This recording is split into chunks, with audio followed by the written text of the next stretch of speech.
नमस्कार, जय हिंद साथियों। स्वागत है आपका अपने YouTube channel moral education institute point में। आज हम आपके लिए 20 महत्वपूर्ण प्रश्न लेकर आए हैं जो आपके आने वाली वैकेंसी उत्तर प्रदेश पुलिस और दिल्ली पुलिस के लिए बहुत ही महत्वपूर्ण हैं। तो साथियों, वीडियो में अंत तक बने रहें और जिस किसी ने चैनल को सब्सक्राइब नहीं किया है, चैनल को सब्सक्राइब करें, वीडियो को ज़्यादा से ज़्यादा शेयर करें। साथियों, इनसे प्रश्न आपके आने वाली परीक्षाओं में 1 या 2 प्रश्न जरूर देखने को मिलेगा और साथियों, इनसे आपकी अन्य परीक्षाओं में भी प्रश्न देखने को मिल सकता है। तो साथियों, इस वीडियो में अंत तक बने रहें और जिस किसी ने चैनल को सब्सक्राइब नहीं किया, चैनल को सब्सक्राइब करें, वीडियो को ज़्यादा से ज़्यादा शेयर करें। इसी वीडियो का पहला प्रश्न है, निम्नलिखित में से किस मुगल बादशाह ने अर्जुन देव की हत्या कराई थी? Option A Akbar, option B Jahangir, option C Babur, option D Shahjahan.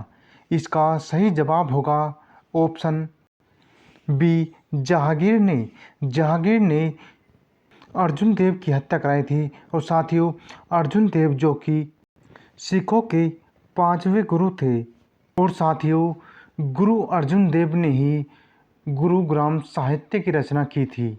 और साथियों, आपको बता दें कि जहांगीर के शासनकाल में ही पहला ब्रिटिश नागरिक जो कि कैप्टन विलियम हॉकिंस आया था, जो जहांगीर के शासनकाल में ही आया था। हॉकिंस जो कि जहांगीर के शासनकाल में ही उसके दरबार में आया था। अगला प्रश्न है, निम्न में से भारत का नेपोलियन किसे कहा जाता है? ऑप्शन ए चंद्रगुप्त को, ऑप्शन बी समुद्रगुप्त को, ऑप्शन सी अशोक को, ऑप्शन डी चंद्रगुप्त प्रथम को। इसका सही जवाब होगा ऑप्शन बी समुद्रगुप्त को। समुद्रगुप्त को भारत का नेपोलियन कहा जाता है। और साथियों, इन्हें भारत का नेपोलियन इतिहासकार V.A. स्मिथ ने कहा था। V.A. स्मिथ ने इन्हें भारत का नेपोलियन कहा था। और साथियों, हम आपको बता दें कि समुद्रगुप्त एक कवि भी था और इसने कविराज की भी उपाधि धारण की थी। कविराज की उपाधि धारण करने वाला यह गुप्त शासक था। और साथियों, समुद्रगुप्त ने एक अश्वमेध यज्ञ भी कराया था।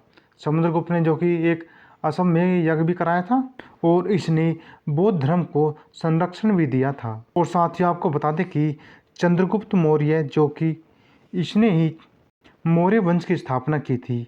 और अगला प्रश्न है, राष्ट्रपति की क्षमादान की शक्ति एक ऑप्शन ए विधायक शक्ति है, ऑप्शन बी न्यायिक शक्ति है, ऑप्शन सी कार्यपालिका शक्ति है, ऑप्शन डी इनमें से कोई नहीं। इसका सही जवाब होगा ऑप्शन बी न्यायिक शक्ति है। राष्ट्रपति की क्षमादान शक्ति जो कि एक न्याय शक्ति है और यह संविधान के अनुच्छेद 72 में इसका वर्णन है। अनुच्छेद 72 के तहत ही राष्ट्रपति को क्षमादान या इसके कुछ मामले में दंडादेश से निलंबन तथा परिहार या लघुकरण की न्यायिक शक्ति प्राप्त है, जो अनुच्छेद 72 में है। साथियों, इस प्रश्न का सही जवाब होगा ऑप्शन बी न्यायिक शक्ति। अगला प्रश्न है, अंतर्राष्ट्रीय अहिंसा दिवस मनाया जाता है। ऑप्शन ए 10 दिसंबर को, ऑप्शन बी 30 जनवरी को, ऑप्शन सी 23 मार्च को, ऑप्शन डी 2 अक्टूबर को। इसका सही जवाब होगा ऑप्शन डी 2 अक्टूबर को। 2 अक्टूबर को अंतर्राष्ट्रीय अहिंसा दिवस मनाया जाता है। और साथियों, यह महात्मा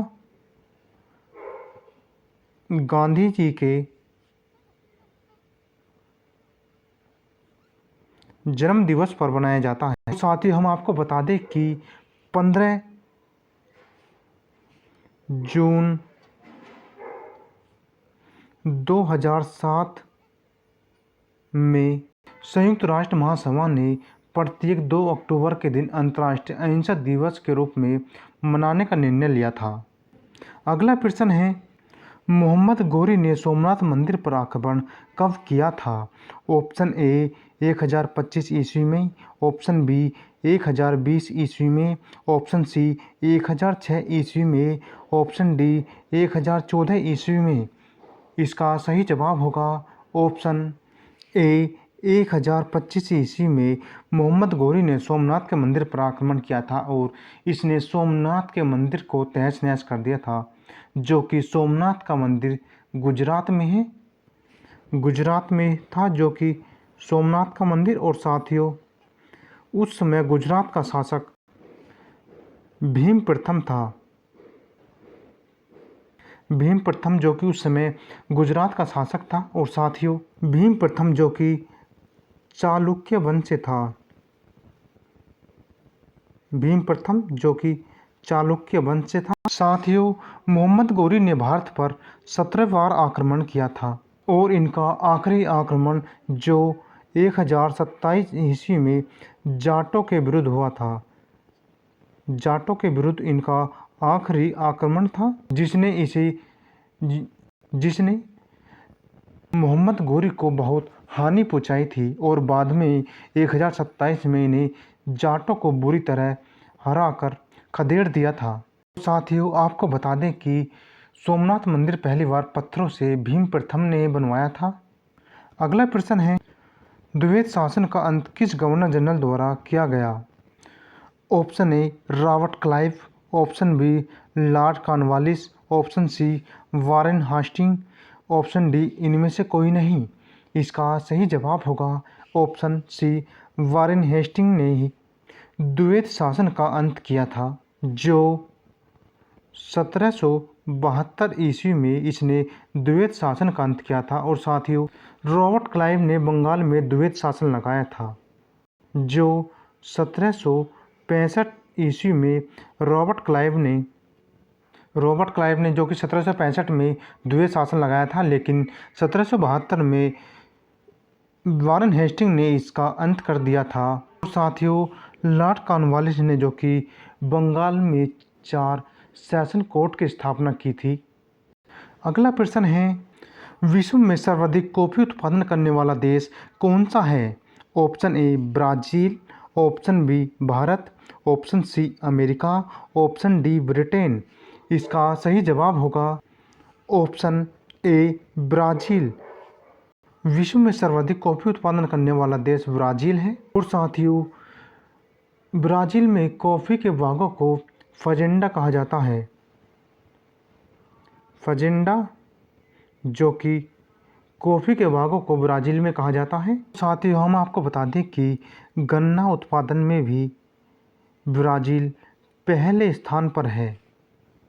गन्ना उत्पादन में जो कि ब्राज़ील पहले स्थान पर है और यह कॉफ़ी उत्पादन में भी पहले स्थान पर है। साथियों, अमेरिका में सर्वाधिक मक्का उत्पादन होती है। अगला प्रश्न है, विश्व का सबसे बड़ा महासागर प्रशांत महासागर या पृथ्वी के कुल क्षेत्रफल में फैला है? ऑप्शन ए 1/3 भाग में, ऑप्शन बी 1/6 भाग में, ऑप्शन सी 1/4 भाग में, ऑप्शन डी इनमें से कोई नहीं। इसका सही जवाब होगा ऑप्शन ए 1/3 क्षेत्रफल में फैला है। विश्व का सबसे बड़ा महासागर जो कि प्रशांत महासागर है और यह पृथ्वी के कुल क्षेत्रफल का 1/3 क्षेत्रफल में फैला है। साथियों, हम आपको बता दें कि महाद्वीपीय विस्थापन के अनुसार यह पेंथलासा का भाग है।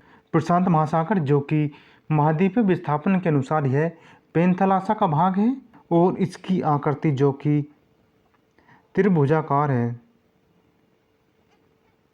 त्रिभुजाकार इसकी आकृति है, जो कि विश्व का सबसे बड़ा महासागर है।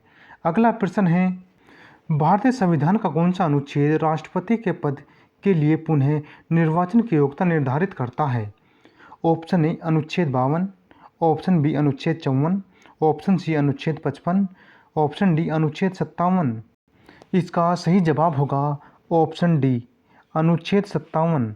भारतीय संविधान का अनुच्छेद 57 जो कि राष्ट्रपति पद के लिए पुनः निर्वाचन के लिए पात्रता निर्धारित करता है। और साथियों, इस अनुच्छेद के अनुसार भी कोई व्यक्ति जो राष्ट्रपति के लिए रूप में पद निर्धारण करता है या कर चुका है, इस संविधान के अन्य उपबंधों के अधीन रहते हुए उस पद के लिए पुनः निर्वाचन का पात्र होगा। यानी कि अनुच्छेद 57 के तहत ही राष्ट्रपति पद के लिए पुनः निर्वाचन की योग्यता के बारे में वर्णन किया गया है। जो पहले भारत का राष्ट्रपति रह चुका हो या अन्य उपबंधों के अधीन रहता हो। अगला प्रश्न है, भारत के संविधान में लोकसभा में अनुसूचित जाति के लिए व्यवस्था की गई है। अनुच्छेद 330 में, अनुच्छेद 331 में, अनुच्छेद 332 में, अनुच्छेद 333 में। इसका सही जवाब होगा ऑप्शन अनुच्छेद 330 में। अनुच्छेद 330 में, जो कि लोकसभा में अनुसूचित जातियों के लिए व्यवस्था की गई है। साथियों, हम बता दें कि आपको अनुसूचित जाति और अनुसूचित जनजातियों के आरक्षण की व्यवस्था अनुच्छेद 330 में ही है, और यह जबकि ऐसे ही राज्यों की विधानसभा के संदर्भ में अनुच्छेद 332 में दिया गया है। यानी कि विधानसभाओं में अनुसूचित जाति और अनुसूचित जनजातियों के लिए आरक्षण जो कि अनुच्छेद 332 में दिया गया है। और साथियों, यह प्रश्न आपके कई बार परीक्षाओं में आ चुका है। तो साथियों, जिस किसी ने चैनल को सब्सक्राइब नहीं किया है, ईमानदार से चैनल को सब्सक्राइब करें, वीडियो को ज़्यादा से ज़्यादा शेयर करें। साथियों, वीडियो को लाइक और कमेंट करके बताएं कि वीडियो कैसी लग रही है। अगला प्रश्न है, एक पोषण स्तर से दूसरे पोषण स्तर तक ऊर्जा स्थानांतरण की प्रक्रिया को क्या कहा जाता है? ऑप्शन ए पारिस्थितिकी दक्षता, ऑप्शन बी पारिस्थितिकी पिरामिड, ऑप्शन सी पारिस्थितिकी उत्पादकता, ऑप्शन डी इनमें से कोई नहीं। इसका सही जवाब होगा ऑप्शन ए पारिस्थितिकी दक्षता। साथियों, एक पोषण से दूसरे पोषण की स्तर तक ऊर्जा स्थानांतरण की प्रक्रिया को पारिस्थितिकी दक्षता कहा जाता है। और साथियों, इसकी औसत रूप से 10% ऊर्जा का स्थानांतरण ही एक पोषण से दूसरे पोषण के स्तर में होता है। पारिस्थितिकी दक्षता की प्रक्रिया को ही जो कि एक पोषण से दूसरे पोषण की स्तर ऊर्जा स्थानांतरण की प्रक्रिया है, और यह पारिस्थितिकी दक्षता कहा जाती है, जिसमें 10% ऊर्जा का स्थानांतरण होता है, जो कि एक पोषण से दूसरे पोषण में यह स्थानांतरित होती है। अगला प्रश्न है, औधोलिखित में कौन सा पारिस्थितिक तंत्र का अजीव्य तत्व है? Option A lichen, option B दीमक, ऑप्शन सी सेलिय नमक, ऑप्शन डी शैवाल। इसका सही जवाब होगा ऑप्शन सी सेलिय नमक। औधोलिखित में पारिस्थितिकी तंत्र का अजीव्य तत्व जो कि सेलिय नमक है। साथियों, बता दें कि आपको चट्टानों में उपस्थित नमक पारिस्थितिकी तंत्र का अजैव घटक है, और यह जबकि लाइकेन, दीमक और शैवाल, यानी कि लाइकेन, दीमक और शैवाल ये पारिस्थितिकी तंत्र के जैविक घटक हैं, जबकि सेलिय नमक जो है यह अजैव घटक है, यानी कि अजैव घटक सेलिय नमक है, जबकि लाइकेन, दीमक और शैवाल ये जैविक घटक हैं, यानी कि जैव घटक हैं। अगला प्रश्न है, संयुक्त राष्ट्र महासंघ दिवस कब मनाया जाता है? ऑप्शन ए 23 अक्टूबर को, ऑप्शन बी 24 अक्टूबर को, ऑप्शन सी 26 अक्टूबर को, ऑप्शन डी 15 अक्टूबर को। इसका सही जवाब होगा ऑप्शन बी 24 अक्टूबर को, जो कि संयुक्त राष्ट्र महासंघ दिवस मनाया जाता है, और यह 24 अक्टूबर 1945 से प्रभावी है। अगला प्रश्न है, विश्व में कितने देशों में अनिवार्य मतदान की व्यवस्था लागू है? Option A 28, option B 32, option C 25, option D 24। इसका सही जवाब होगा ऑप्शन ए 28 देशों में। 28 देशों में मतदान की व्यवस्था लागू है, जो कि है मार्च 2015 में प्रस्तुत विधि आयोग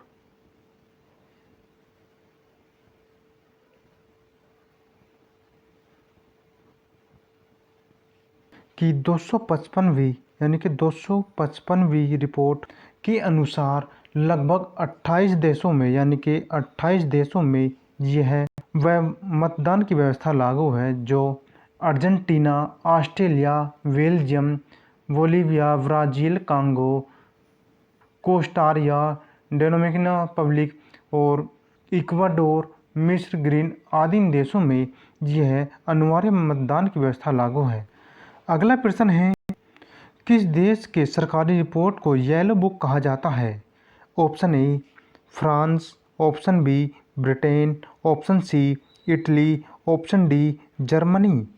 इसका सही जवाब होगा ऑप्शन ए फ्रांस। फ्रांस के सरकारी रिपोर्ट को येलो बुक कहा जाता है। और साथियों, यह प्रश्न भी आपकी परीक्षा में पूछा जा सकता है कि किस देश की सरकारी रिपोर्ट या कूटनीतिक दस्तावेज को येलो बुक कहा जाता है, जो कि फ्रांस की ही यह सरकारी रिपोर्ट या कूटनीतिक दस्तावेज को येलो बुक कहा जाता है। साथियों, जिस किसी ने चैनल को सब्सक्राइब नहीं किया है, ईमानदारी से चैनल को सब्सक्राइब करें, वीडियो को ज़्यादा शेयर करें, वीडियो को लाइक और कमेंट करके बताएं कि वीडियो कैसी लगी।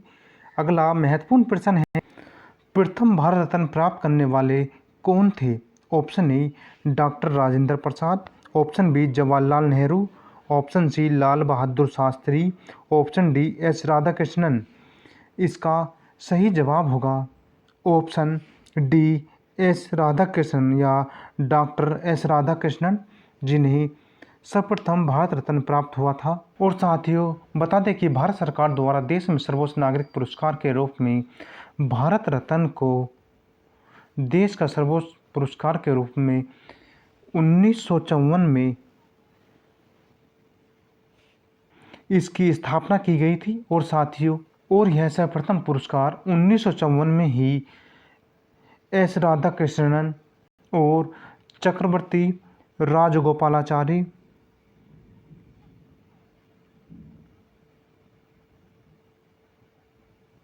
राजगोपालाचारी और चंद्रशेखर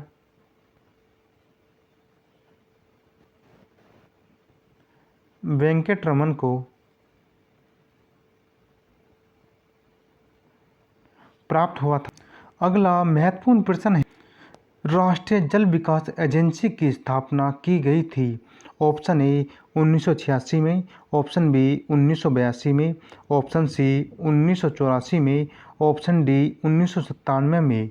इसका सही जवाब होगा ऑप्शन बी 1982 में। 1982 में जो कि राष्ट्रीय जल विकास एजेंसी की स्थापना की गई थी, जो कि यह जुलाई माह में इसकी स्थापना की गई थी, जो जुलाई 1982 में ही इसकी स्थापना की गई थी। और साथियों, इसका उद्देश्य था कि जल संसाधनों में अनुकूलतम उपयोगों के लिए जल स्थानांतरण संपर्कों का विकास करना। अगला प्रश्न है, किसी भी परितंत्रिक या किसी भी पारितंत्र में कालांतर में जीवों की संख्या स्थिर हो जाती है। जीवों की संख्या स्थिर होने का कारण क्या नहीं है? ऑप्शन ए अपघटक, ऑप्शन बी उत्पादक, ऑप्शन सी पर्णहरित, ऑप्शन डी मांसाहारी। इसका सही जवाब होगा ऑप्शन सी पर्णहरित। पर्णहरित जीवों की संख्या स्थिर होने के कारण नहीं है। पर्णहरित जो कि जीवों की संख्या स्थिर होने का कारण नहीं है, जबकि अपघटक, उत्पादक और मांसाहारी जीवों की संख्या स्थिर होने का कारण है। साथियों, यह प्रश्न बहुत महत्वपूर्ण है और यह आपकी आने वाली परीक्षा में देखने को मिल सकता है। अगला महत्वपूर्ण प्रश्न है, भारत का संघीय न्यायालय निम्नलिखित में से किस वर्ष स्थापित किया गया था? ऑप्शन ए 1935 में, ऑप्शन बी 1937 में, ऑप्शन सी 1946 में, ऑप्शन डी 1947 में। इसका सही जवाब होगा ऑप्शन बी 1937 में। 1937 में भारत का संघीय न्यायालय स्थापित किया गया था, जो वर्ष 1937 में किया गया था। और साथियों, यह भारत सरकार अधिनियम 1935 के अंतर्गत किया गया था। और साथियों, इसके प्रथम मुख्य न्यायाधीश थे सर मोरिस गवैयर। सर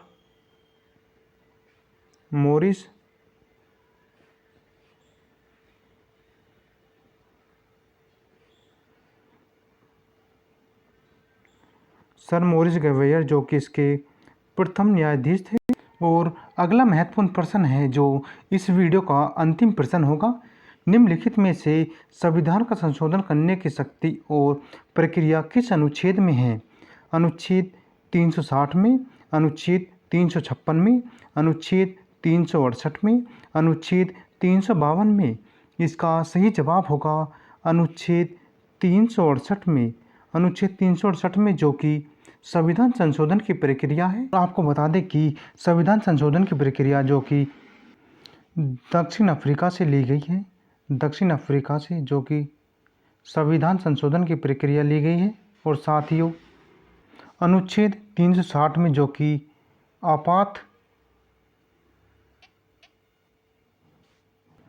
वित्तीय आपात से है,